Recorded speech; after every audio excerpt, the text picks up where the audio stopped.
So what do you do when you've booked a run, you've booked accommodation, you've taken the day off work, and then the run has to be postponed? Well, you come up to the Peak District anyway, you work out your own route around the Ladybower Reservoir, and you do the run on your own. Good afternoon, good afternoon. It's Friday the 22nd of March.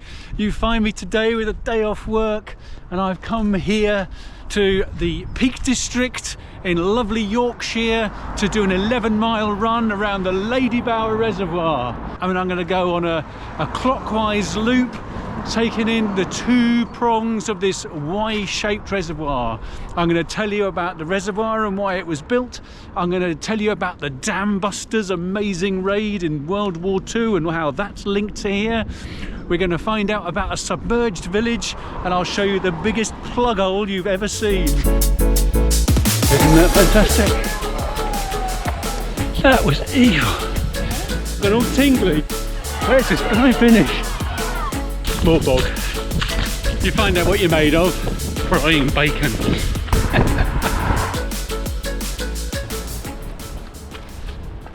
So we're starting on the dam itself at the southern edge of the reservoir. Down there's the River Derwent carrying on, and there's the reservoir for us. And if you look over there, you'll see the Ashopton Viaduct, and that was built to carry Snake Road, the A57, over the top of the River Derwent, which is what you can see over there. There's a village called Ashopton just there, and it's completely submerged. Let me show you a photo that I found, which will show you what it looked like when they were building that viaduct. And you can see in the foreground the old bridge over the little river, and then the big viaduct being built in the background. It's pretty impressive. That brings me to the question, in case you didn't know, reservoirs are created by man usually to provide water for local communities and industry. They dam a river in a steeply valleyed area, and then the river backs up and effectively floods that valley. And this area is absolutely perfect because you've got Manchester and Sheffield and Huddersfield and lots of other industrial towns all around, and you've also got this beautiful valley. It was perfect.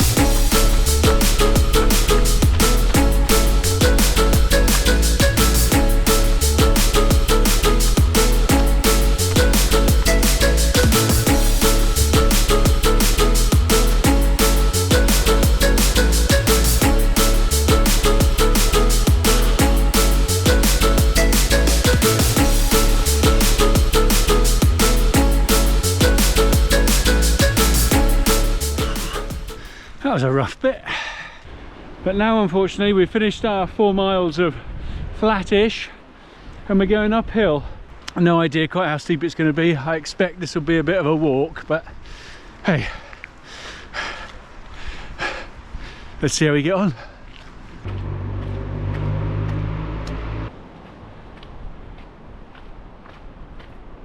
This road is the A57 Snake Road. Oh, yeah. And you may have heard of Snake Road, or more likely you may have heard of Snake Pass. Well, this is the road that leads to Snake Pass, and it is widely attributed as one of the best driving roads in Britain because of its incredible views and steep twisty turns. But an international survey in 2023 also voted it the 7th most dangerous road in the world because of the number of dreadful accidents and fatalities. And that's even considering the fact that on average this road is closed for 70 days each year. 20% of the year it's shut for treacherous weather conditions.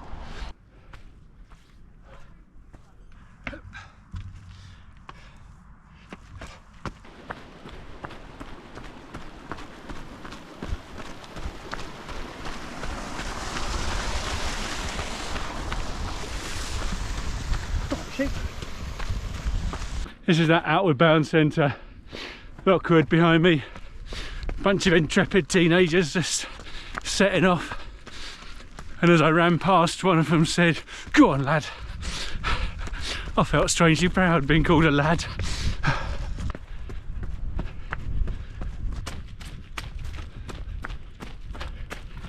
So the reason I'm doing this is because there should have been something called the Dambusters 10 around the next reservoir up, and I booked this accommodation to do that run tomorrow. But they needed to postpone that one because they said there was some emergency tree felling to be done. And as you can see, with all the wet weather that we had back in February and early March, it loosens the ground surface and can actually have quite an effect. So clearly next reservoir up, they've got some big trees across the path, or they did have, which need to shut the bridleway. You can see there's one there that you might want to deal with that before you send 200 or 300 runners through.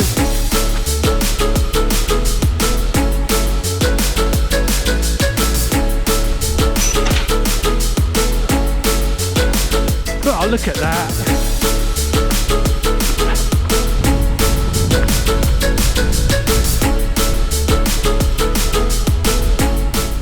You might not be able to see it, but there is a dam, and that's the dam to the first of 3 reservoirs that were built. The first one was the Howden Reservoir, so that's the Howden Dam, which was built in 1912, and then they built the Derwent Dam in steady on. Then they built the Derwent Dam in 1916, and that's what flooded this part. So this is Derwent Reservoir.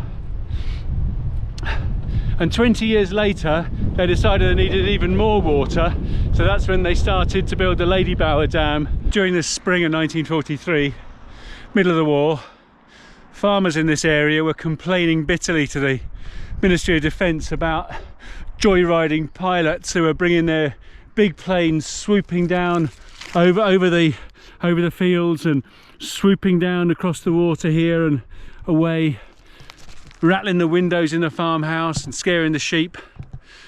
Little did they know that these joyriding pilots were in fact part of the crack 617 squadron, also known as the Dambusters, and they were practicing flying low over here because it was the closest they could get to matching the territory for the Mona and the Ada dams in the industrial Ruhr area of Germany, because they were going to blow them up with the bouncing bomb.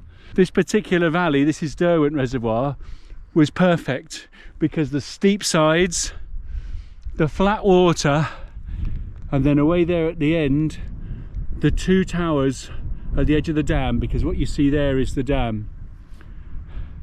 And that was exactly what they were going to find when they got to Germany, so this was the best way they could practice. That daring raid did in fact successfully breach the Mona and Ada dams, but in truth it was more of a propaganda victory. They reckon that the loss of 53 crew members in 8 out of 19 aircraft outweighed the impact. And here's a memorial.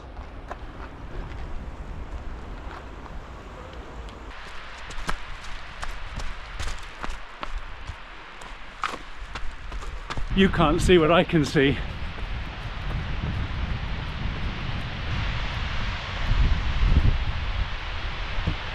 Isn't that amazing? Hello. This is a family nature trail, very nicely put together. So one of the things they had to do, the band Dambusters, was fly at 60 feet above the surface of the water, which is only about 19 meters, I think, at 240 miles an hour. Now you imagine sitting in an aeroplane trying to judge exactly 60 feet. You get it wrong, you kill everybody. Get it too high and the bomb wouldn't work. And how did they do it? Well, brilliantly really.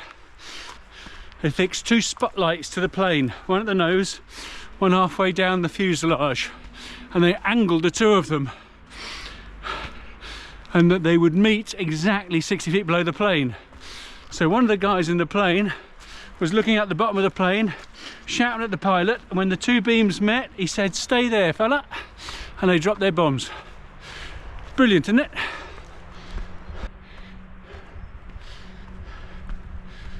And another piece of fabulous ingenuity was that they needed to drop the bombs at an exact distance from the dam.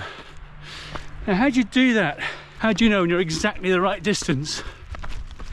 So they got a piece of wood shaped in a Y with a little eye hole at one end and two little bits that stuck up at the other end.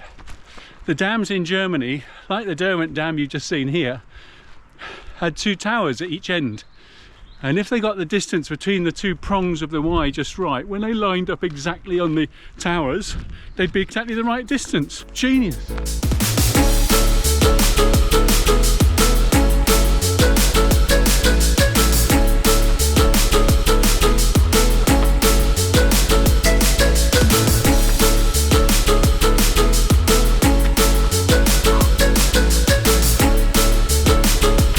This area has loads of history as well, with archaeological things I could tell you about, but I'm going to save that for another day. But suffice to say, just up there, at the top of that, there's a bunch of standing stones. Not quite a Stonehenge, but a henge nevertheless. Nice big ring of stones. Maybe another day. All right, geese. I mentioned that the reservoir was finished in 1943, but it wasn't opened by King George VI until 1945. Why is that? Well, it took 2 years to fill up with water. And the next feature run I'm doing is going to be the Balmoral 15, so a 15-mile run on the Balmoral estate in Scotland's wonderful Cairngorms.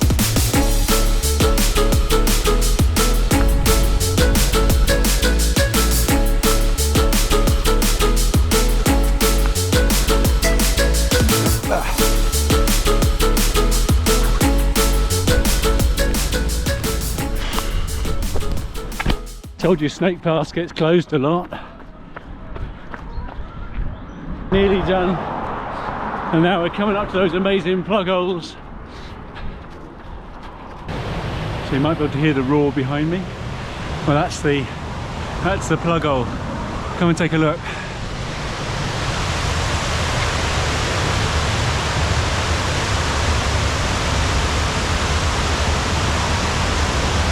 "24 metres across, 20 metres deep, channeling all the excess water down into the River Derwent."